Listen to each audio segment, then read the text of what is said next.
Então, Clésio, neste momento, temos um setor privado, portanto, ao olhar pelos dados da CTA, praticamente que é amarrado a essa situação que se vive atualmente. Já pediu vários pacotes de resgate, alguns incentivos fiscais, para, de certa forma, tentar reanimar a sua atividade econômica. Portanto, do lado interno, temos no setor privado amarrado e também temos esta falta de confiança dos investidores externos. O que é que pode-se esperar da economia moçambicana? Temos um setor privado fragilizado e temos a parte externa que nos mostra confiança em aplicar o seu valor de investimento em Moçambique por conta da atual situação econômica, das manifestações. Bem, muito bem, Edson. Aqui é uma questão complexa que coloca mais interessante ao mesmo tempo, porque há aqui também estar a capacidade das nossas instituições que fomentam a economia. Estou a falar das políticas fiscal, o governo, e também a política monetária, porque estamos num ambiente de fragilidade interna. Já até apareceu, portanto, o Sindicato da Atividade Econômica, que é a CTA, aqui a trazer um portfólio de setores que foram severamente atingidos e também já aqui pediu medidas, sob o ponto de vista de política fiscal, medidas de incentivo, mas também de alívio, falando de aqui isenção de algumas tarifas do imposto indireto, mas IVA. Vamos olhar para essa proposta mesmo que é avançada pela CTA. Só para começarmos a nossa conversa de uma forma mais esclarecedora para quem nos acompanha lá em casa. Temos um setor privado que sente, de fato, as dificuldades financeiras e quer que o governo crie alguns incentivos fiscais. Mas é o mesmo Estado que precisa desse valor porque tem a sua atividade econômica paralisada. Como é que vai ser feita essa negociação? Será que o Estado deve ceder a este pedido feito pelos empresários ou deve continuar, uma vez que precisa de receitas para financiar a despesa pública? Bem, aqui já tem que ver com aquilo que é a capacidade, tanto de influenciar na economia. Nós sabemos que, de facto, o Estado precisa de arrecadar receita, que é para fazer a sua despesa pública.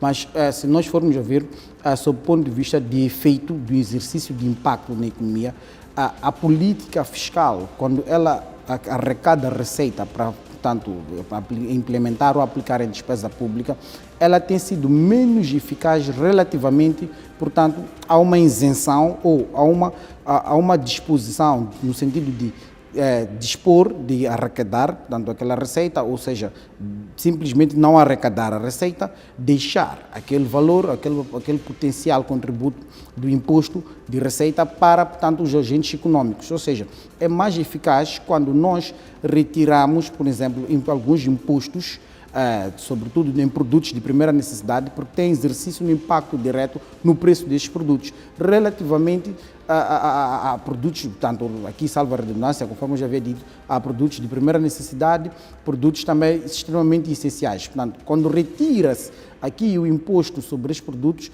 vai haver aqui uma flexibilização, portanto, naquilo que tange ao preço.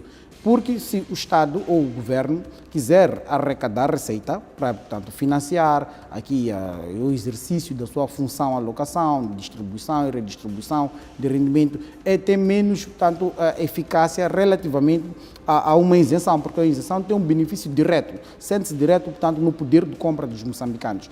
Porque o Governo, nós percebemos que ele, portanto, quando entra como agente econômico, tem aqui a capacidade, ou tem aqui aquilo que tem que ver com o seu mandato, a competência de arrecadar receita para depois implementar para setores fundamentais através da função afetação, função alocação, função distribuição e redistribuição, mas às vezes ou por vezes não tem sido eficaz, de forma tanto tangível, de forma perceptível ao cidadão comum.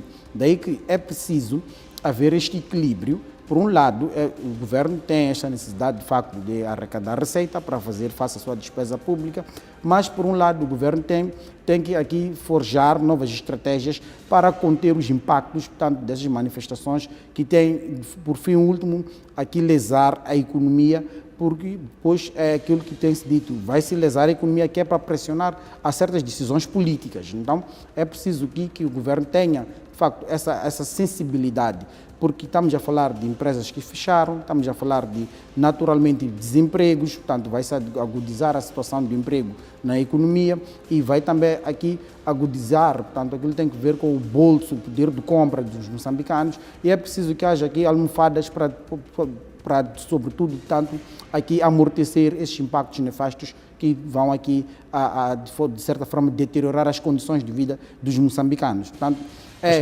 será que é o atual governo que deve Estamos a falar do atual governo que está quase em fim de mandato, que deve negociar esses termos e condições para uma retoma normal da atividade econômica. Quem deve negociar? O atual governo, e negociar com quem? Bem, Como é que é feita, como é que são colocadas as cartas na mesa para fazer-se uma negociação com o governo que está em fim de mandato?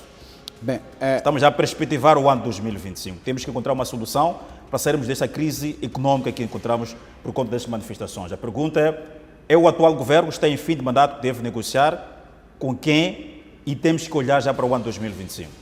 Bem, de facto, é de novo uma questão interessante. O facto do governo estar no fim do mandato não significa que nós estamos desgovernamentados. Portanto, o governo, pelo que eu sei, cessa mandato a partir, portanto, do dia em que entra um novo governo. Então, até então, Moçambique tem governo. Enquanto ainda não entrar, portanto, o governo que vai aqui suceder o atual governo, tem governo. E é preciso, é este governo, é por isso que, se formos a reparar, os gritos de socorros da CTA, portanto, é dirigido para o ministro, portanto, de Indústria e Comércio, que está, portanto, a exercer funções neste mesmo governo. Então, são medidas que este mesmo governo, porque este cenário acontece sobretudo neste governo, e é preciso que seja este governo, tanto aqui a trazer medidas, pelo menos ou no mínimo paliativas, de forma... Mas não serão essas medidas de curto prazo? Estamos no mês de janeiro, estamos no mês de novembro, vamos já, praticamente esse governo funciona até a primeira metade, a primeira quinzena de janeiro do próximo ano. Quase 2 meses é necessário tomar-se medidas que podem ter um impacto robusto na economia em 2 meses?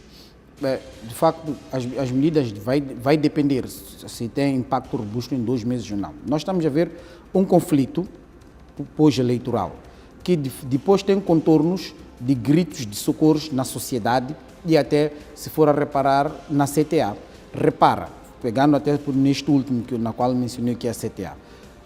Quando a CTA vem pedir aqui medidas de alívio e incentivo à economia, aproveita-se também para falar ou dar um grito de socorro de um problema ou de um desafio que já vinha enfrentando, que é, por exemplo, uma linha de financiamento com taxas bonificadas para o setor da agricultura. Portanto, se for a reparar, de forma direta, a agricultura não é impactada, falo de forma direta, porque indiretamente, de facto, porque tem condições de transitabilidade, de escoamento dos produtos para os mercados. Mas, de forma direta, a produção agrícola não é impactada. Mas a CTA também toma de cariz esta oportunidade, portanto, porque há espaço para diálogo, portanto, o governo, de facto, tem de se abrir, aqui tem que abrir espaço para diálogo, e a CTA aproveita esse ensejo, esta oportunidade, também para colocar questões que já vinham há muito tempo afligindo.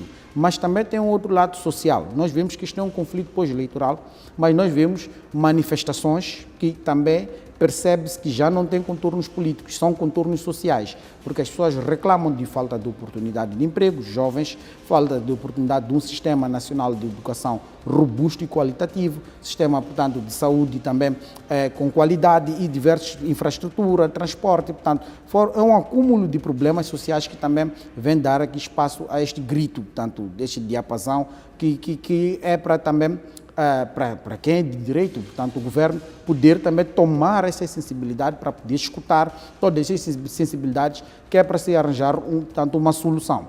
E eu diria que o governo tem, de facto, ainda que esteja no final do mandato, tem a responsabilidade de dialogar, sobretudo com a população. É preciso que, a partir de agora, se faça um novo contrato social, porque parece-me que o contrato social que, portanto, em vigor falhou, é preciso que se diga que falhou porque tem aqui uma onda de insatisfações em diversos grupos. Então, é preciso que, paulatinamente, o governo arranje forje novas formas para poder, portanto, aqui colher as sensibilidades e, de facto, dialogar. Mas, conforme eu tenho sempre dito, um diálogo honesto, aberto e sincero dentro de um domínio de possibilidades de ações, para que não incorremos o risco de haver promessas que não são, portanto, possíveis cumprir, mas também para não corrermos o risco de ignorar sensibilidades com, portanto, aqui ideias ou paradigmas que possam definitivamente resolver boa parte, tanto dos problemas que a sociedade enfrenta. Então, de forma mais resumida ou sintética, na questão que coloca é de facto este governo tem, ainda que esteja em fase final, tem aqui responsabilidade, porque Moçambique não está desgovernamentado, conforme eu disse, tem a responsabilidade de tentar, portanto, aqui revitalizar, portanto, um diálogo de forma a se encontrar, portanto, um caminho melhor para, portanto, o desenvolvimento socioeconômico de Moçambique.